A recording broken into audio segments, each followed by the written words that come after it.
See, I've always told you all that I struggle with forgiveness. And here's a perfect example of why.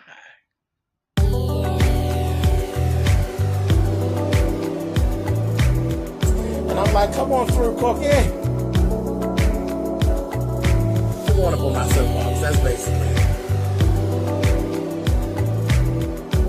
Let's talk about drag in all its forms.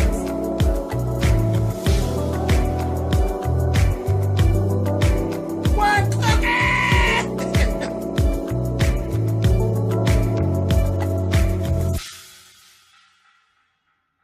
Hey guys, thanks so much for clicking in. This is another episode of Back-peddlin and Pussy Poppin'.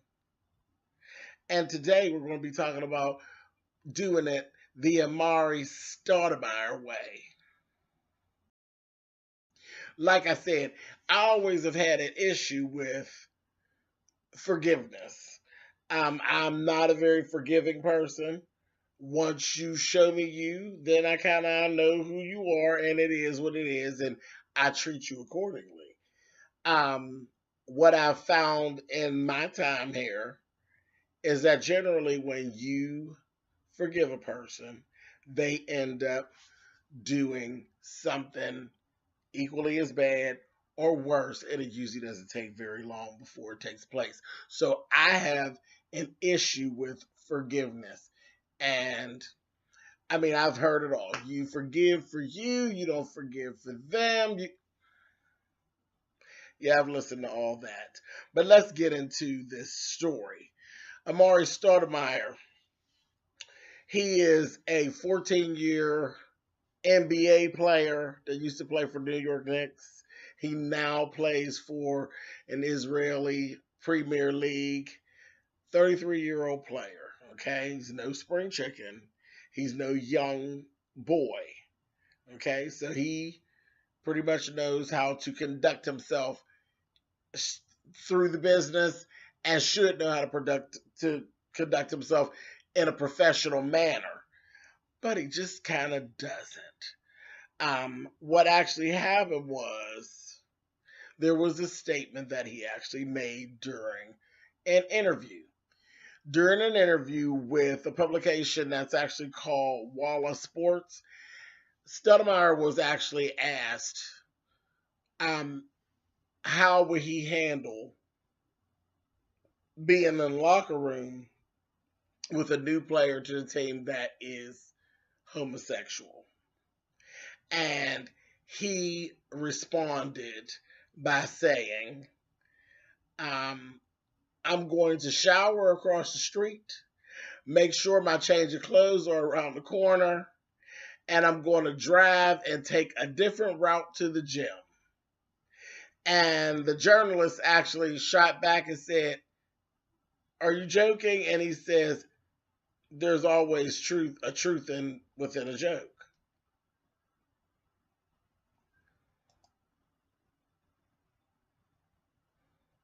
Okay. So, needless to say, there's no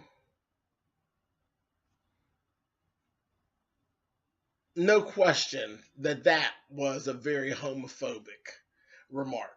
Very homophobic. There's no way of getting around that. There's no way of candy coating it or playing a game with that. That was very homophobic. So that went down, and after that, he literally came back and did like celebrities do and issued an apology. Okay, and you know this is why I don't even accept these apologies. Okay, he made an apology, and the apology was this. I want to apologize for my offensive comments against the LGBT community. These remarks were taken from a larger interview where a reporter was asking me hypothetical questions, and all my answers had a comedic undertone.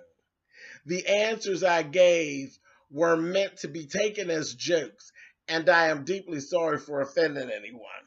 I am open to creating a dialogue to assist the fight the LGBT community encounters daily and will continue focus on playing basketball.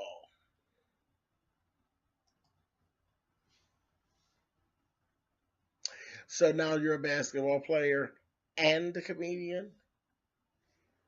Who asked you to crack jokes, honey?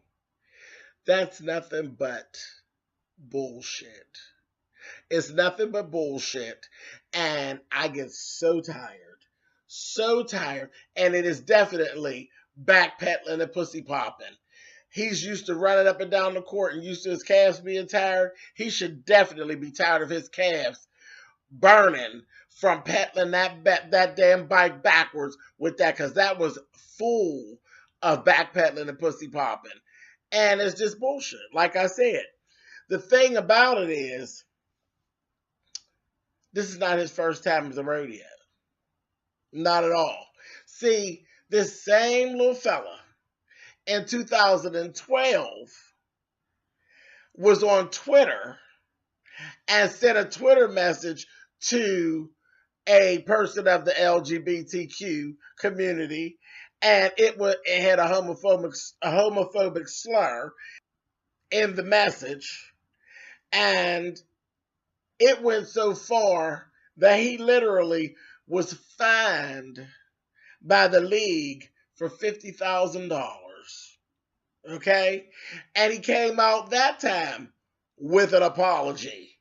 And he actually said that time, I'm a huge supporter of civil rights for all people. I'm disappointed in myself for my statement to a fan. I should have known better, and there is no excuse. And I said, okay, so that's the first time you backpedaled and pussy popped just 5 years ago. And I guess maybe because you thought, well, I'm in Jerusalem now, I just say whatever I want. Or maybe it's just been so long that you forgot about the 50,000 that you dropped over there, on that bullshit. Because $50,000 for saying some dumb shit. But $50,000 for him, I guess that was just lunch money. Just ridiculous. But you backpedaled pussy popped in 2012, and then you backpedaled pussy popped again in 2017. How many of these apologies are we actually going to accept before we say enough? Enough. Now, with this one, some people are actually okay with the apology, and some people aren't. LGBTQ and otherwise. Some people just are not. He actually, what he said in his statement, calling it jokes or whatever, it implied that gay folk are predators. Like they literally just sit around and just sitting around stalking folks and carrying on. Honey, listen. Come from one old bitch to another. Okay? Because in that business that you're in at this point, you're an old bitch. 33 years old, I promise you that you are in the bottom 5 list of people that some new, fresh gay players coming in trying to look at. Do you really believe that some young thing from out of college is coming looking for you? Ain't nobody looking for their damn granddaddy. They coming into the league, they coming in with some money. They ain't looking for nobody to take care of them. They are not looking for no geriatric ass player. So, I think you're taking yourself a little bit too seriously, first of all. And secondly, from the looks of things, at the pictures I've seen and the video footage that I took a look at, yes, I'll give it to you. Back in the day when you were playing for the Knicks 10, 15 years ago, yeah, you had some looks going on, but right now, baby, it looks like the NBA, the game, and time have actually done a job on you. And no, I don't think anybody's running up through the locker room, honey, trying to catch a glimpse of you, honey. Ain't nobody missing no sleep about getting a glimpse at you and what you have to offer, doll. So I think you're taking yourself a little too serious. As far as I'm concerned, you're all backpedaled out, and your pussy is popped its last pop, honey. It's enough. And the other little part of this is he recently accepted his team's Martin Luther King Jr. award for his foundation and his charity work. Do you see the irony? Martin Luther King Jr. And I'll just leave that right there. Martin's probably turning over in his grave. Anyway, backpedaling, pussy popping. Always going on, honey. It's always going on. Later.